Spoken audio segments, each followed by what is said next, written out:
नमस्ते genius, myself Alka and welcome to our excellence family. चलिए friend, आज मैं आपके लिए वो वीडियो लेकर आई हूँ जो आपकी एग्जाम में कॉपी को लेकर जो समस्या होती है उसको दूर करेगी। जैसे आपकी समस्या होती है कि मुझे क्वेश्चन का आंसर याद था लेकिन मेरे समय कम रह गया, इसलिए मेरा एक क्वेश्चन रह गया, मेरा 2 क्वेश्चन रह गया, है ना, ये समस्या होती है। सेकंड आपकी समस्या होती है हम सब कुछ लिख कर आए लेकिन हमें पूरे नंबर नहीं मिले। ठीक है, तो ये जो समस्या है, इस समस्या को कैसे दूर किया जाएगा वो मैं आपको आज की वीडियो में बताने जा रही हूं। और साथ ही साथ हमने इस वीडियो में और भी ऐसे टिप्स ऐड किए हैं जिससे आप अपनी कॉपी को अट्रैक्टिव बना सकते हो। ठीक है फ्रेंड्स, तो देखो हमें हमारी एग्जाम में कॉपी को किस तरीके से रेडी करना है। ठीक है, फर्स्ट हमसे जो पूछा जाता है पहला प्रश्न, तो उसको आपको ऐसे लिखना है प्रश्नोत्तर क्रमांक 1, है ना। अब क्या पूछा गया है? सही विकल्प पूछा गया है तो आपको यहाँ पे वो नाम लिखना है। रिक्त स्थान पूछा गया है तो वो नाम आपको यहाँ पर बताना है। तो आपसे क्या पूछा गया? सही विकल्प। तो सही विकल्प में कितने क्वेश्चन पूछे गए हैं? यहाँ पर 6।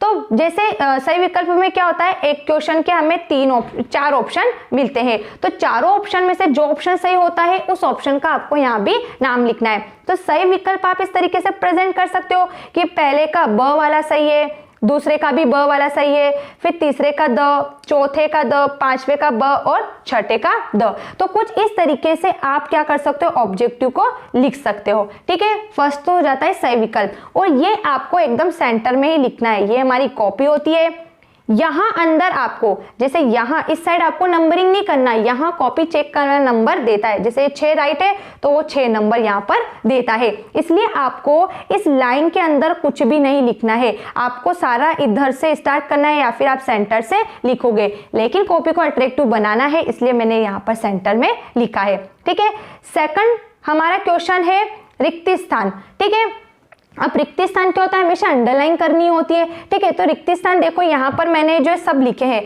तो मैंने इन सबके नीचे अंडरलाइन की है ना, तो आपको भी इस तरीके से रिक्त स्थान को अंडरलाइन करना है। ठीक है फ्रेंड्स, तो ये हमारा सेकंड क्वेश्चन भी हो गया, हमने इसको सेंटर में लिखा है। ठीक है, सबसे इंपॉर्टेंट है कि जो मैं यहाँ पे अंडरलाइन कर रही हूँ इसके लिए आपको हाइलाइटर का यूज नहीं करना है। आप या तो फिर ब्लैक के पेन का यूज करो, ब्लू पेन का यूज करो या फिर आप पेंसिल का यूज कर सकते हो। इसके अदर आप कोई भी कलरफुल पेन का यूज नहीं कर सकते हो। और साथ ही साथ फ्रेंड्स, आपका जो पेन है यही सबसे ज्यादा इंपॉर्टेंट है, इससे आपको लिखना है तो पेन नया नहीं होना चाहिए, क्योंकि नए पेन में हमारी स्पीड नहीं होती है, नया पेन इतना स्मूथ नहीं चलता है। तो आपको वो पेन यूज करना है जो आप पहले से उससे कुछ लिख चुके हो, वो आपकी हैबिट में हो, क्योंकि नया पेन ज्यादा अच्छा नहीं चलता तो वहां आपकी कॉपी में फिर राइटिंग चेंज होती जाती है। पूरी कॉपी में एक जैसा ही पेन आपका होना चाहिए। और दूसरा इंपॉर्टेंट, पेन ब्लैक और ब्लू के यूज करना है। किसी भी बात को अंडरलाइन करने के लिए पेंसिल का यूज कर सकते हो और पेन का यूज करते हो तो ब्लैक ब्लू ही होने चाहिए, अदर किसी भी पेन का आपको इसमें यूज नहीं करना है, हाइलाइटर का आपको इसके अंदर यूज नहीं करना है। ठीक है, थर्ड हमसे पूछा जाता है सही जोड़ी के बारे में। ठीक है, आपको यहाँ पे इस तरीके से शॉर्ट फॉर्म में नहीं लिखना है प्रश्न क्रमांक पहला या दूसरा या तीसरा, आपको पूरा नाम लिखना है यहाँ पर प्रश्नोत्तर क्रमांक 3, मतलब प्रश्न क्रमांक 3 का उत्तर, ये इसका अर्थ होता है। अब सही जोड़ी पूछी गई है तो 2 शब्द लिखने में कितना टाइम लगेगा? नहीं लगता, आप बहुत ही अच्छे से लिख सकते हो। ठीक है, ये कॉपी मैंने 3 घंटे की टाइमिंग में ही रेडी की है, तो मुझे इतना समय 3 घंटे में मैंने इस कॉपी को रेडी किया, तो आपको भी इतना ही समय लगेगा, क्योंकि आप और मैं हम सब एक जैसे ही हैं। ठीक है फ्रेंड्स, तो देखो सही जोड़ी में आपको आंसर नहीं लिखना है, आपको पूरी ही सही जोड़ी लिखना है। तो आप सही जोड़ी में जो क्वेश्चन पूछा गया है उसके सामने उसका सही आंसर आपको यहाँ पर देना है, ना कि आप ओनली ये वाले आंसर लिखोगे। आपको पूरा पेपर में ये जो क्वेश्चन पूछा गया है, मुख्य कार्यकारी अधिकारी कौन है, तो उच्च स्तरीय वो प्रबंध है, तो इस तरीके से आपको सही जोड़ी लिखना है। सही जोड़ी में केवल आंसर नहीं आपको लिखना है। 4th नंबर का हमारा क्वेश्चन है यहाँ पर एक वाक्य। तो एक वाक्य में जो भी क्वेश्चन पूछे गए, हालांकि ये जो मैंने प्रश्न पत्र हल किया है इसका हम आपको पेपर अपलोड कर देंगे, उस पेपर को मैंने हल किया है यहाँ पर। ठीक है, तो आपको आसानी होगी। तो यहाँ पर एक वाक्य में जो कुछ क्वेश्चन पूछे गए हैं वो यहाँ पर मैंने इसके आंसर लिखे हैं। ठीक है, फिर अगला है यहाँ पर हमारा प्रश्नोत्तर क्रमांक 5, जिसमें सत्य असत्य के बारे में हमसे पूछा गया है। तो आप सत्य असत्य ऐसे ब्रैकेट में बता सकते हो। ठीक है, तो ये हमारा सत्य असत्य हो गया। फिर क्वेश्चन नंबर हमारा 6 से स्टार्ट होता है 2 नंबर से, ठीक है। 2 नंबर का क्वेश्चन 6 नंबर से स्टार्ट हो रहा है। अब इसमें पूछा है नव प्रवर्तन का क्या अर्थ है। नव प्रवर्तन को हम नवाचार भी कहते हैं। तो मैंने लिखा है यहाँ पर कि कुछ नया कार्य करना या नई सोच को नवप्रवर्तन कहा जाता है, जो कि प्रत्येक व्यवसाय में आवश्यक होता है। अतः व्यावसायिक सफलता का मूल मंत्र नवप्रवर्तन है। तो यहाँ मैंने कितने कम शब्दों में इस बात को समझाया है, और जो बात मैंने बोली, कौन सी बात मैंने बोली, कुछ नया कार्य करना, नई सोच को नवप्रवर्तन कहा जाता। तो इस बात को मैंने यहाँ पर अंडरलाइन भी किया है, तो आपको भी ऐसे अंडरलाइन करना है, ठीक है। उसी तरीके से आगे के 2-2 नंबर के जो क्वेश्चन है, जैसे यहाँ पे प्रबंध के कार्य को लेकर पूछा गया है, तो प्रबंध के कार्य आप कुछ इस तरीके से लिख सकते हो, 2 कौन से भी लिख सकते हो। इसने नाम तो नहीं दिया, इसने तो पूछा है, तो मैंने यहाँ नियोजन और नियंत्रण के बारे में बताया। फिर मैंने यहाँ पर जो लिखा है, क्या लिखा है कि भविष्य की रूपरेखा तैयार करने के लिए आवश्यक क्रियाकलापों के बारे में चिंतन करना आयोजन या नियोजन कहलाता है, ठीक है। नियोजन को आयोजन भी कहते हैं। तो मैंने यहाँ देखो आयोजन और नियोजन के नीचे अंडरलाइन की है। अब नियोजन का क्या अर्थ है, भविष्य की रूपरेखा तैयार करना, तो इसको भी मैंने अंडरलाइन किया। तो कुछ इस तरीके से आप भी अपने क्वेश्चंस का जो आंसर है उसको अंडरलाइन कर सकते हो। उसी तरीके से नियंत्रण में आप देख सकते हो, तो कॉपी चेक करने वाला क्या करेगा, नियंत्रण क्या होता है वो पढ़ेगा कि हाँ इसने लिख रखा है पूर्व निर्धारित लक्ष्यों के अनुसार प्रमापित कार्य संपन्न हो रहा है या नहीं, इसकी जांच करना, कारणों का पता लगाना और सुधार करना नियंत्रण कहलाता है। तो वो आपको राइट करके और आपको यहाँ पे 2 नंबर दे देगा। तो कुछ इस तरीके से आपकी कॉपी होनी चाहिए।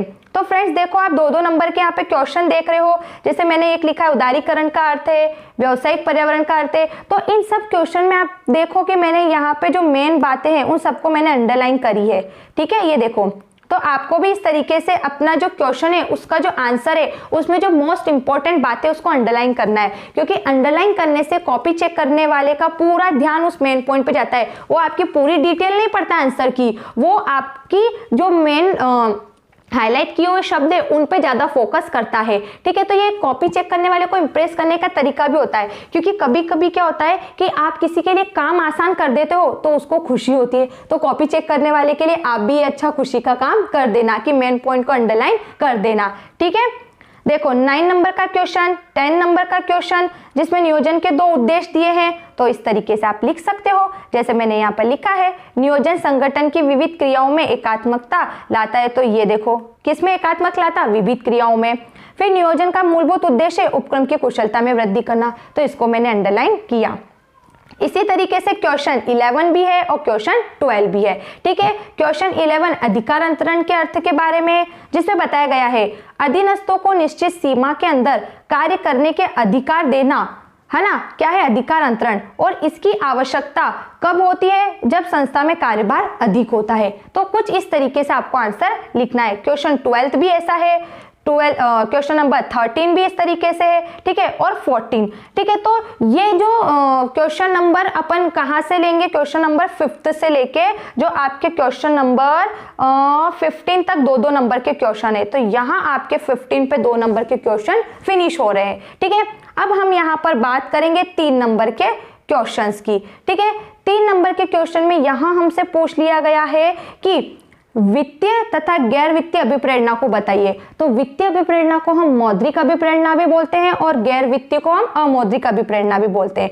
तो यहाँ उसने सिर्फ मुझसे अर्थ पूछा, तो मैंने इस अर्थ को एग्जाम्पल के थ्रू उसको समझाया है। मैंने इसका अर्थ यहाँ पर लिखा है क्या, कि वित्त का आशय धन एवं अभिप्रेरणा का आशय उत्साह से होता है। तो इस प्रकार धन के माध्यम से कार्य के प्रति कर्मचारियों को उत्साहित करना वित्तीय अभिप्रेरणा है। तो कौन सा धन, तो यहाँ पे मैंने बताया वेतन, मजदूरी, कमीशन और छुट्टियों का वेतन, ठीक है। तो इस तरीके से कर्मचारी कार्य करने के लिए क्या होता है, उत्साहित होता है।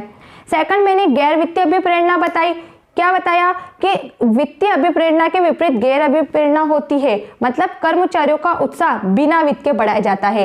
एग्जाम्पल दिए प्रशंसा, पदोन्नति, नौकरी की सुरक्षा। तो कुछ इस तरीके से वो आपको 3 नंबर देखा। आप देखो 3 नंबर का क्वेश्चन कितना अच्छा लग रहा है। वहीं आप केवल अपना क्वेश्चन बस यहीं तक रखते, कहाँ तक, वित्तीय अभिप्रेरणा के अर्थ तक और गैर वित्तीय अभिप्रेरणा के अर्थ तक, तो कुछ वो अधूरा सा लगता है। एग्जाम्पल से कितना सुंदर लग रहा है, तो ऐसे आपको अपना आंसर यहाँ पर लिखना है। क्वेश्चन 17 की हम बात करें तो आपको यहाँ पे कुछ डायग्राम भी बनाना है। क्वेश्चन 17 में देखो ध्यान से मैंने लिखा है, उसने पूछा 17 में नियंत्रण के 3 उद्देश्य, तो मैंने यहाँ पर हेडिंग डाली है नियंत्रण के 3 उद्देश्य। अब अगर आप 17 का अथवा वाला करना चाहते हो तो आपको यहाँ पे अथवा भी लिखना चाहिए। ठीक है फ्रेंड्स, तो ये 17 क्वेश्चन में मैंने एक डायग्राम बनाया है कि नियंत्रण के 3 उद्देश्य। तो सबसे पहले नियंत्रण के उद्देश्य का मैंने यहाँ अर्थ लिखा कि नियंत्रण निम्नलिखित उद्देश्यों की पूर्ति करने वाला कौन सा कार्य, प्रबंधकीय कार्य। 3 उद्देश्य मैंने यहाँ पे कुछ इस तरीके से बताए हैं डायग्राम के थ्रू, लक्ष्यों की जानकारी, साधनों की उपलब्धता और निष्पादन की प्रगति।